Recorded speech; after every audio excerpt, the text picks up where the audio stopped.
Hi, loves, it's Tanya. Let's get into your mind. You don't have to feel ready to become someone new. You just need an identity shift that works when you're not ready. That's what I'm going to teach you today. Because here's the thing about wanting to feel ready, your brain will never give you that signal. There's no email. I'm going to walk you through something I call the 3-question identity shift. I am doing this video for the second time. I recorded the whole thing, and when I was ready to edit it, I discovered it was mute. The whole thing, the whole entire time. My whole day, basically. But never mind, we are back. Okay, so here's why this keeps not working for you. Most of us approach change backwards. We think, when I finally believe in myself, then I'll become someone new. But that's not how identity works.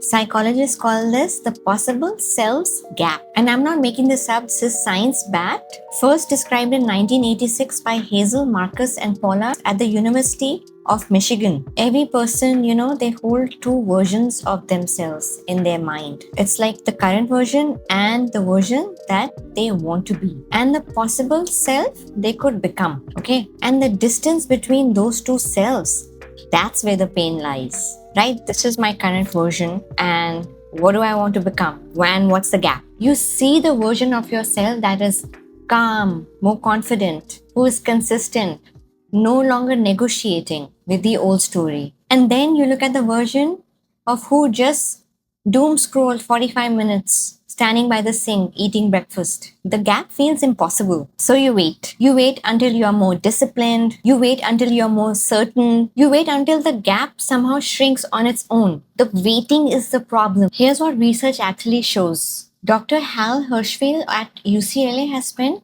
over a decade studying something called future self continuity. How connected you feel to the person you've become. His work, published in the Journal of Marketing Research and Annual Review of Psychology, found something counterintuitive.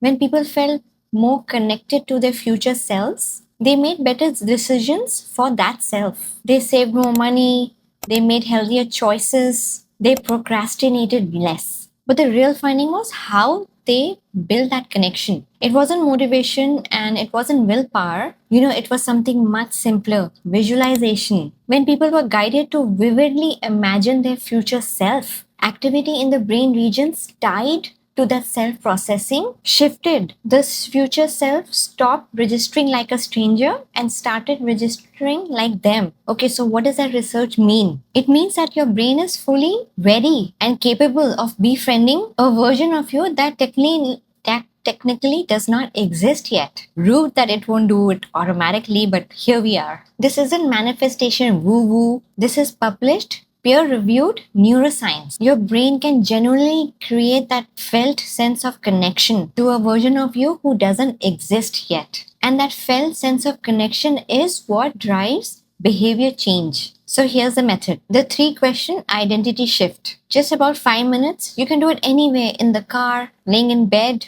or anywhere you find some quiet time. And it works because it doesn't ask your brain to believe something you don't believe. It doesn't ask you to be ready. It only asks you to be curious about one question. What would the future version of you say? Close your eyes if you're somewhere you can, and picture yourself 6 months from now. Not the perfect version, not the Instagram version. Just a version of you who's stuck with something simple long enough to feel different. She's not special. She's not more disciplined than you. She just practiced becoming. And now ask her 3 questions. Question 1, what did you stop making so difficult? This is the most important one because most of us are not actually stuck. We are just exhausted by the story we attach to change. Your future self stopped making it mean something about her worth. She stopped treating every setback as evidence that she wasn't the kind of person that could change. She stopped performing the wanting and started practicing the having. And here's what she'd tell you.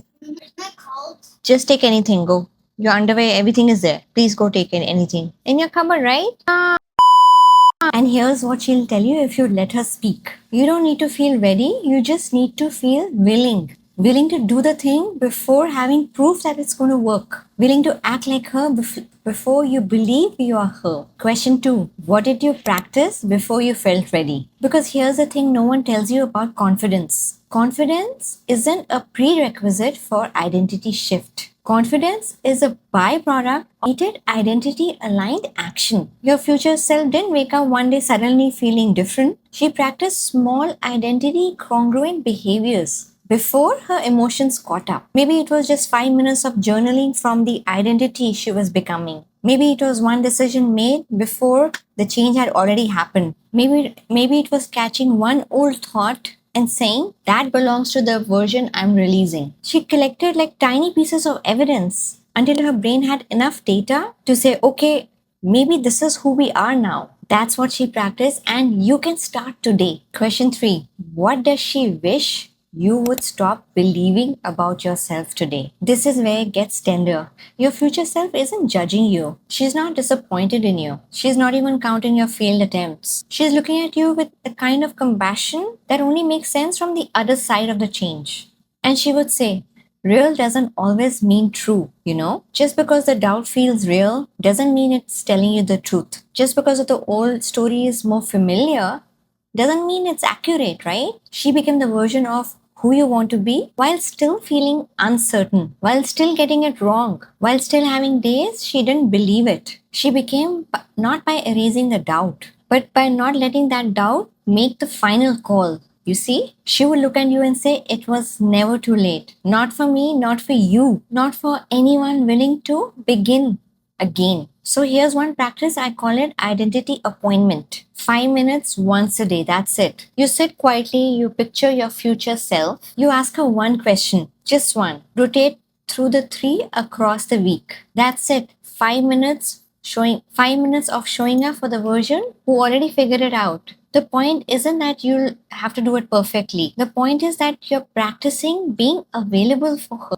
And so you don't have to keep all of this in your head. I made you something. A 1-page identity shift journal, the 3 questions, space for you to write in, and a 5-day tracker to build that identity appointment habit. Completely free. The link is in the description and also pinned in the comments. Comment the phrase, I am practicing becoming. Not I am trying, not I am fixing, just practicing becoming. I read every one of them. Subscribe if you're ready to practice becoming. I teach one of these every week. Remember, I am wonderful and you are wonderful too. I'll see you next week. Bye bye. I'm trying not to get distracted by this, what's happening in the background. Look, he's always up to something here.